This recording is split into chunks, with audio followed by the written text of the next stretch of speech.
Hello friends, आज आपका law lecture में स्वागत है। आज हम लोग देखने वाले हैं क्रिमिनोलॉजी और पेनोलॉजी में एक नए टॉपिक को, जिसका नाम है पुलिस सिस्टम। तो इसमें हम देखने वाले हैं कि पुलिस सिस्टम का मीनिंग क्या होता है।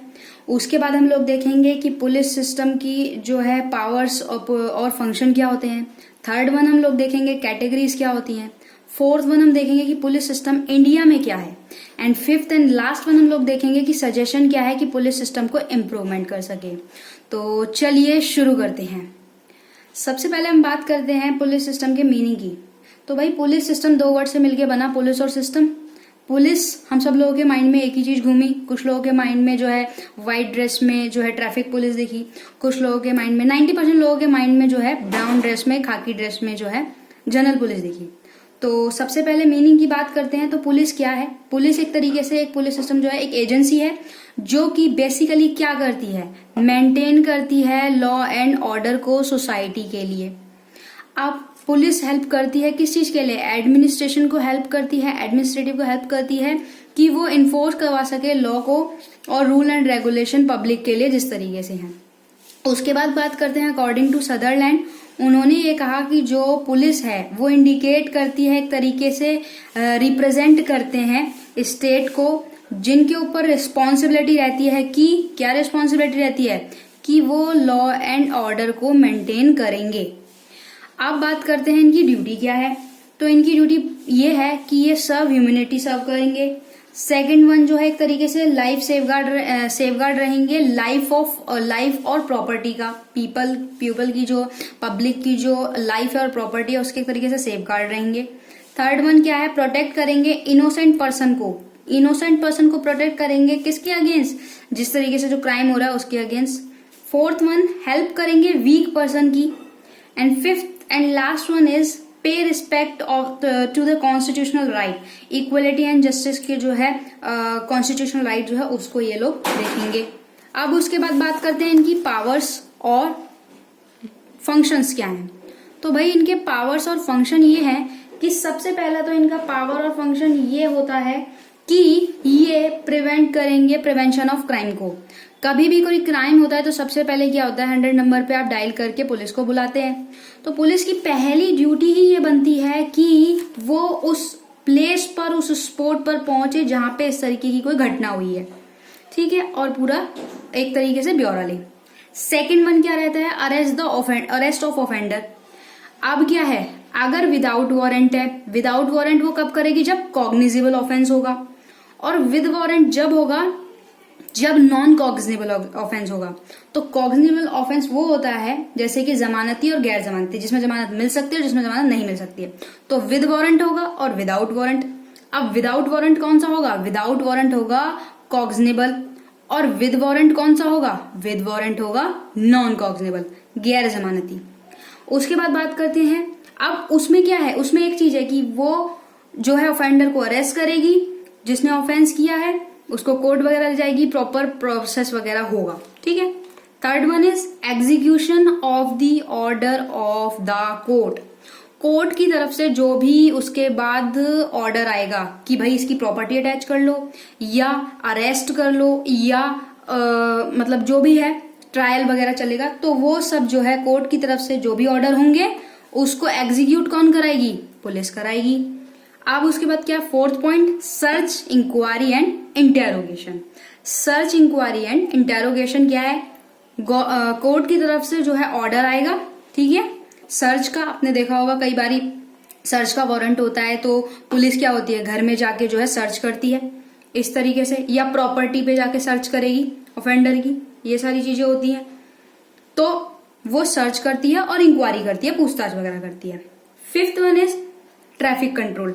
ट्रैफिक कंट्रोल क्या है कि रोड पे जो एक्सीडेंट होते हैं उनको प्रिवेंट करना, ठीक है ना। रोड के भी नियम कानून होते हैं, उनको प्रोटेक्ट करना और रोड एक्सीडेंट को जो है ना हो, कम से कम हो, उसके लिए देखना, कंट्रोल वगैरह करना। Sixth one is relief work. अब रिलीफ वर्क क्या है? रिलीफ वर्क ये है कि जैसे कि आपने देखा होगा कि कई बारी जो है मीटिंग वगैरह होती है या उस तरीके की गैदरिंग वगैरह होती है, रिलीजियस गैदरिंग वगैरह होती है, तो वहां पे जो है इतने बड़े क्राउड को संभालना कोई छोटी बात तो है नहीं, तो क्राउड को संभालना, रिलीफ वर्क पे एक रिलीफ रहता है, तो ये काम जो है पुलिस का है। 7th one is to help the administration. Administration की हेल्प कैसे, कि अगर कोई पर्सन वॉयलेट कर रहा है लॉ को तो उसे अरेस्ट करेगी और प्रोसीजर के थ्रू उसको कोर्ट के सामने पेश करेगी, देन पनिशमेंट होगी।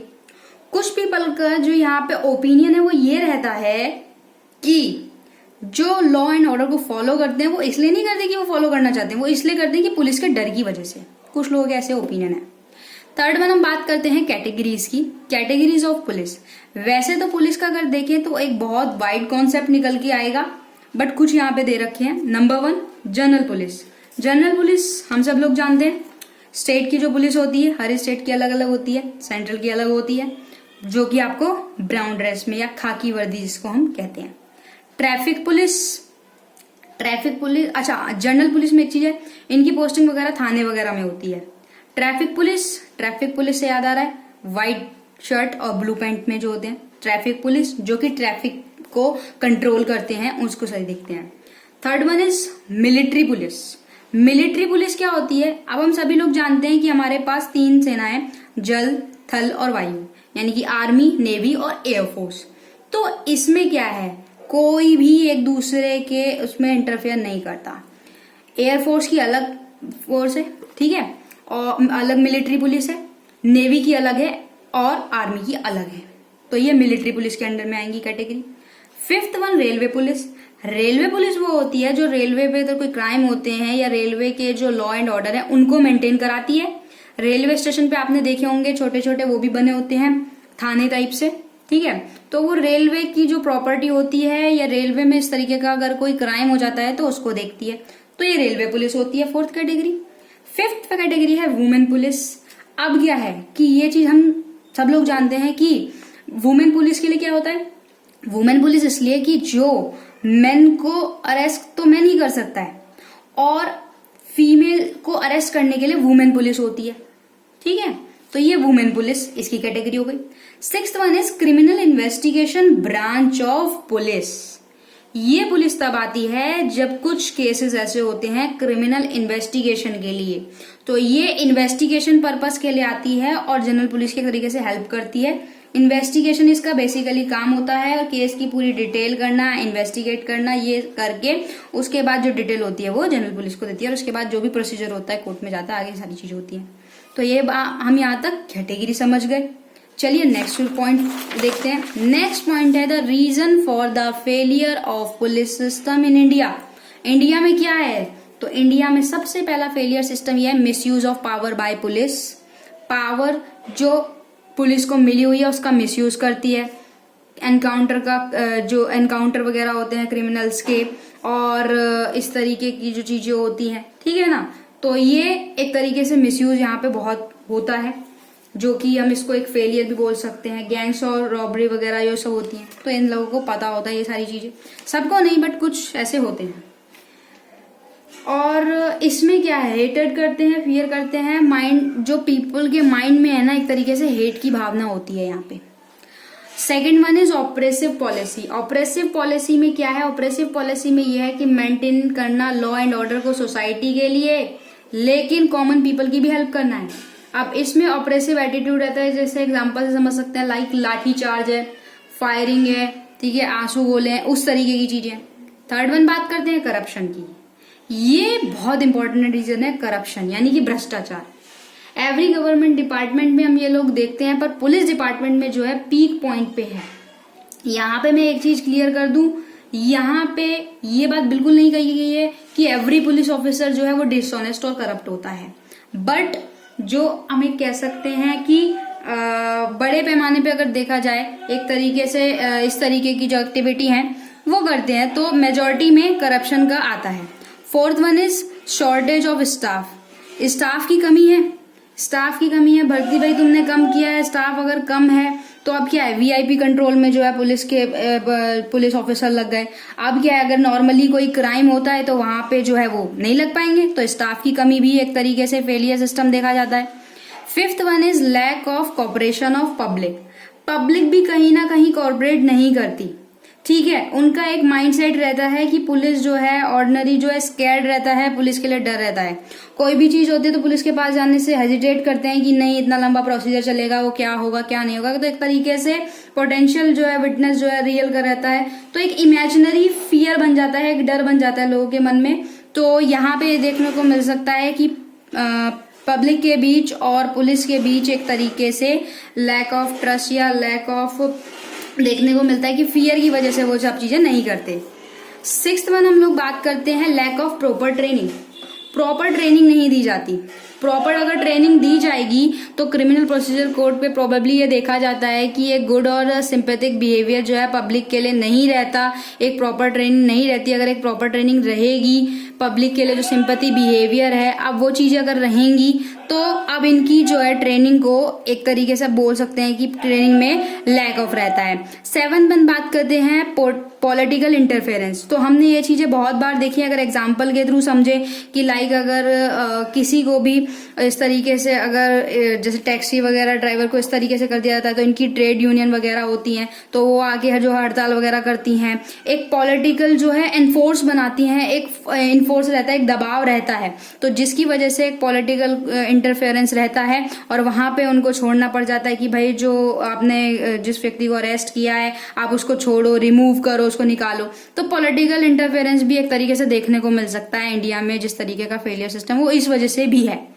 8 वन इज ह्यूमन वीकनेस। अब कोई व्यक्ति है, ह्यूमन वीकनेस भी क्या है कि इसमें क्या है, इसको हम ऐसे समझ सकते हैं कि कोई भी व्यक्ति अगर अपनी ड्यूटी परफॉर्म कर रहा है तो वहां पे क्या उसकी जेलेसी की भावना होगी, तो यानी अगर उसको पर्सनल लेवल पे किसी से दुश्मनी होगी या कुछ भी जेलेसी होगा तो वो ग्रीड के कारण या इस तरीके से कोई भी चीज करेगा, लालच वगैरह के कारण ही रिश्वत लेते हैं। कोई अगर रिश्वत क्यों लेगा, तो वो ये सारी चीजें देखने को मिलती हैं। उसके बाद 9 पॉइंट है absence of proper and adequate means. Absence रहती है कि गवर्नमेंट की क्या है, अब गवर्नमेंट की अगर हम देखें तो एक तरीके से पुअर सैलरी रहती है पुलिस वालों की, बहुत ही छोटा सा क्वार्टर मिलता है, कैंटीन भी इतने कुछ खास डेवलप नहीं होते। तो गवर्नमेंट को जो है रिवाइज करने की जरूरत है इन सब चीजों को। और भाई जो अब क्या है, जो पुलिस ऑफिसर है वो अपनी फैमिली को उस तरीके से वो नहीं कर पा रहा, तो उस वजह से वो एक्सेप्ट कर लेता है जो भी रिश्वत वगैरह ब्राइब वगैरह मिलती है वो एक्सेप्ट कर लेता है, उसकी मजबूरी हो जाती है यहाँ पे। तो इनलीगल काम भी इस तरीके से वो कर देता है। अब वो सारी चीजें हैं कि गवर्नमेंट को थोड़ा सा देखना चाहिए, सैलरी वगैरह में भी इंक्रीज वगैरह करना चाहिए। 5th वन बात करते हैं suggestion for the improvement of police system. Last topic है, बहुत ध्यान से देखना कि सजेशन क्या है। तो सबसे पहले क्या है कि पुलिस को जो पर्सनल लेवल पे देखें तो प्रॉपर और एडुकेट ट्रेनिंग होनी चाहिए that they may perform there duty honestly और सिंसियरली कर सके। 2nd वन बात करते हैं दे पे अलाउंसेस एंड अदर फैसिलिटी जो है पुलिस को मिलती है वो इंक्रीज होनी चाहिए ताकि वो फुलफिल कर सकें रिक्वायरमेंट को, अपनी फैमिली की रिक्वायरमेंट को। 3rd one is the step taken prevent political interference जो एवरीडे वर्किंग पुलिस पे रहता है वो नहीं होना चाहिए, प्रेशर रहता है एक, तो वो सब चीजें नहीं होनी चाहिए। 5th वन इज जो पुलिस एक्ट 1861 में बना था उसमें रिव्यू होना चाहिए time to time, necessary amendment भी होनी चाहिए और इम्पोज होना चाहिए ताकि क्या है एफिशिएंसी ऑफ वर्किंग, वर्क में जो है एफिशिएंसी आ सके, एक गुणवत्ता आ सके। 5th वन बात करते हैं the number of forensic laboratory बहुत कम है तो वो इंक्रीज होनी चाहिए ताकि क्या है वो जल्दी से जल्दी टाइम से जो है टेस्ट वगैरह हो सके और अच्छे से जांच पे पहुंच सके, तो फॉरेंसिक लेबोरेटरी को भी ज्यादा से ज्यादा बढ़ाना चाहिए। 6th one is necessary step जो है टेकन करना चाहिए करप्शन का, और ये जो पुलिस डिपार्टमेंट में इस तरीके के रिश्वत वगैरह भ्रष्टाचार वगैरह तो उसके लिए स्टेप्स उठाने चाहिए। 7th वन इज जो एक कमीशन रहना चाहिए जो है एवरी 7 to 10 ईयर में रिव्यू करना चाहिए पुलिस सिस्टम को और सजेस्ट करना चाहिए कि इम्प्रूवमेंट के लिए क्या क्या बेहतर कदम उठाए जा सकते हैं। तो आई होप पुलिस सिस्टम आपको क्लियर हुआ होगा। इसमें हम लोगों ने देख लिया कि मीनिंग क्या है, साथ में डेफिनेशन भी देख ली, पुलिस की ड्यूटी भी देख ली, पावर भी देख लिए, इंडिया में क्यों पुलिस सिस्टम फेल है वो भी देख लिया और साथ के साथ सजेशन भी देख लिया। अगर आप लोगों का भी कोई सजेशन हो तो कमेंट बॉक्स में जरूर कीजिएगा ताकि मुझे पता चल सके कि आप मेरी वीडियोस को अच्छे से देखते हैं। वीडियो पूरी देखने के लिए thank you so much. Video अच्छी लगे तो लाइक कीजिएगा, अगर आप इस चैनल पर नए हैं तो चैनल को सब्सक्राइब कीजिएगा और बेल आइकन भी प्रेस कर दीजिएगा। Thank you.